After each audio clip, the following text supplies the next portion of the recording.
what he was doing, and possibly during the first time as well. Just really good hold there. Yeah. Let's see what happens in game number 2, though. The map is Daybreak. CJ..HERO going up against StarTale.PartinG here at the StarCraft World Championship Series Asia Finals. Let's get into the game.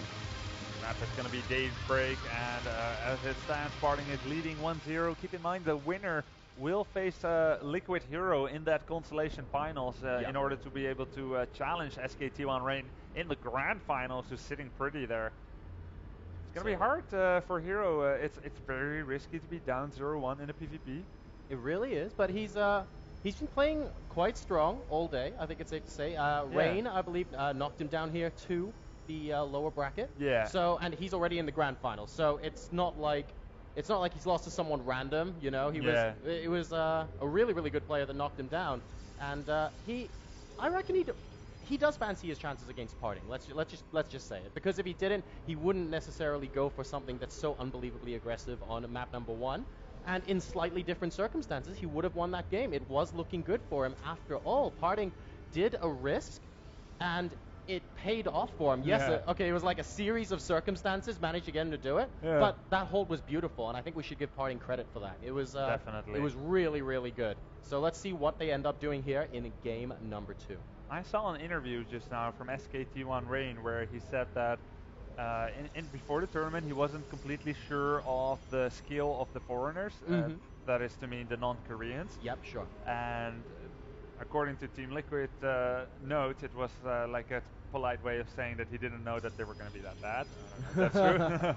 But anyway, some of them have been playing really well. Like Sen made a really deep run as well. It has to be said. Yeah, Sen did really well. He's also the only one to have beaten a Korean player while not being Korean.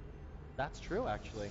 What does that mean? At some point he switches to being Korean, and then he like starts owning everyone. No, I don't think that's possible. But SKT1 Rain said the only player that he was still worried about facing was CJ.HERO, and that was before he played him. Then he proceeded to beat him 2-0. Yep, that's right. So he's sitting pretty now. He can have a little bit of a rest until the Grand Finals. Might be watching these games as well, just to see what these guys are doing, because of course he's going to be facing a Protoss.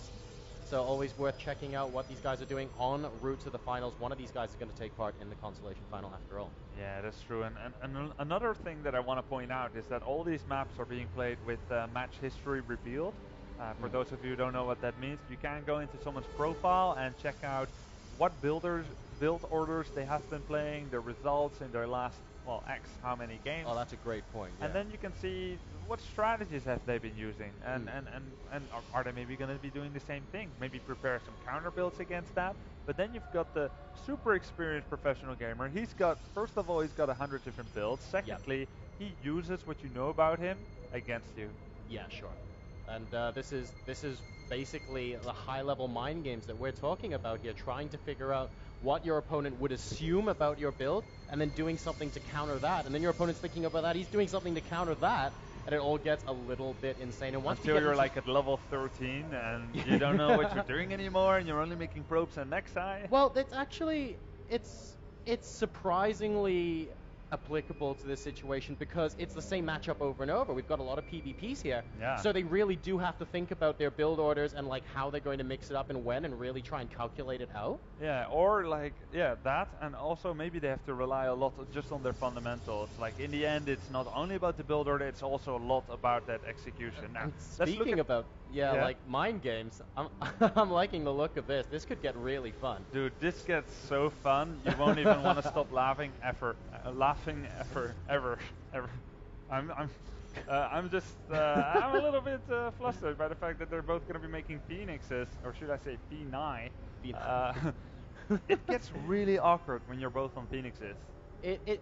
Well, are we going to see like anion pulse crystals later on to get an edge? We might. Sometimes. You never know, man. When you're both on one base Phoenixes, you take your second base, you add a second Stargate, and you add a third, and then there's Fleet Beacon, and there's upgrades. It actually happens where you both just keep making Phoenixes. Because at some point, if you don't have the resources to go to Archons, which is like the best counter to Phoenixes, you're stuck on keep making Phoenixes. If you still have equal numbers, you can't just stop because they'll overwhelm you, and sometimes it gets into that really weird situation. Well, one thing to watch at the moment, it looks like a Phoenix just went down for StarTale.PartinG by the looks of things. He used this Phoenix to scout, and there's no way to get away from your opponent because they can attack while moving, and they have the exact same movement speed. So now Hero is always going to be one Phoenix ahead.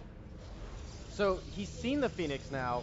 This is a tricky situation for PartinG. Does he attempt to try and chrono boost out or get additional Phoenixes? Or is he looking for a way to maybe transition out of this into, for example, like trying to get Archons or more Stalkers out on the field or something like that?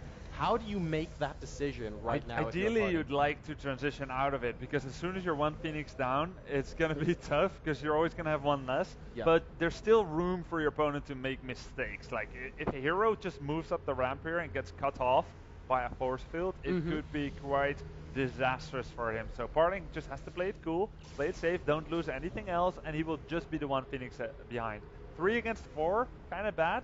If they get to like 10 against 11, it's not that bad anymore. Yeah, sure. Then obviously percentage-wise, it's not that far behind like 3 against 4. The current supplies are effectively equal, 50 against 49 at the moment, and PartinG in the meantime has put down a pylon at the natural expansion of Hero, trying to prevent him from expanding behind this. Yeah, and that's smart, because he's being contained basically, so he builds that pylon there. It will get attacked by a Zealot, but we see this on the minimap. He warps in 3 Zealots to kill that one, and it's not like the Hero can just send his Phoenixes home to go and kill that Zealot. If that happens, this is what happens. The Phoenixes will come and kill all the army that was trying to camp the base here, and that is a huge advantage for PartinG. PartinG is so smart. That was a really nice warping of Zealots at the natural, trying to bait away some of the army from Hero.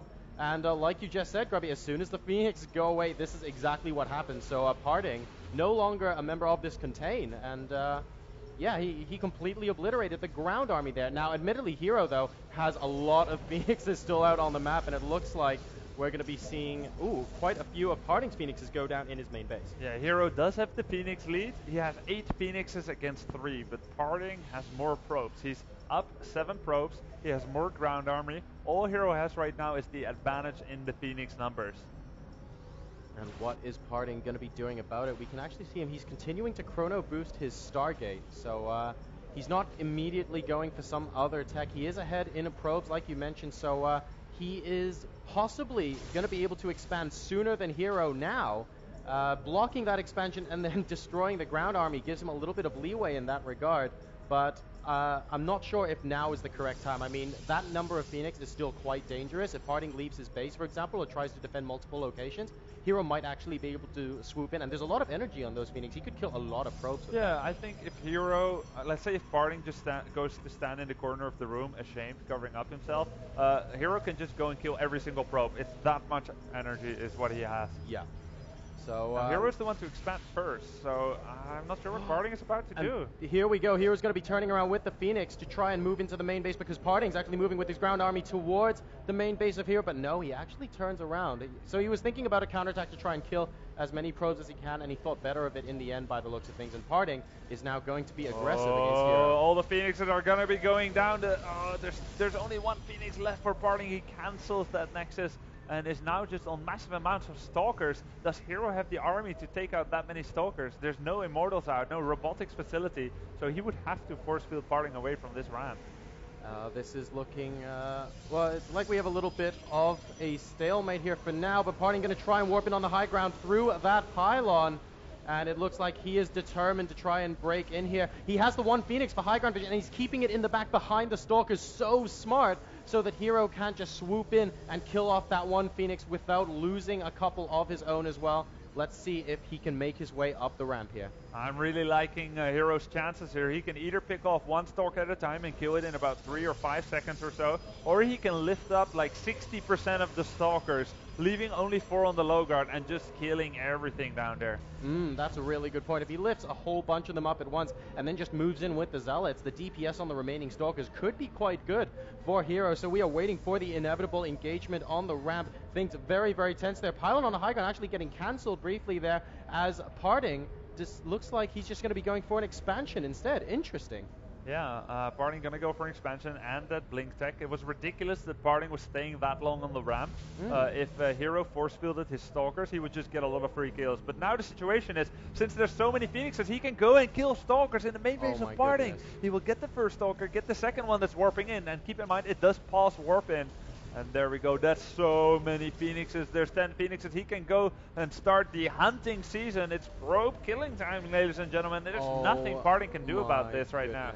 That was, no, I completely agree with you. Parting stayed at the ramp quite a long time. But even when he didn't, I think Hero knew that, you know, his Phoenixes are so fast, he can fly back across the map faster than Stalkers can walk.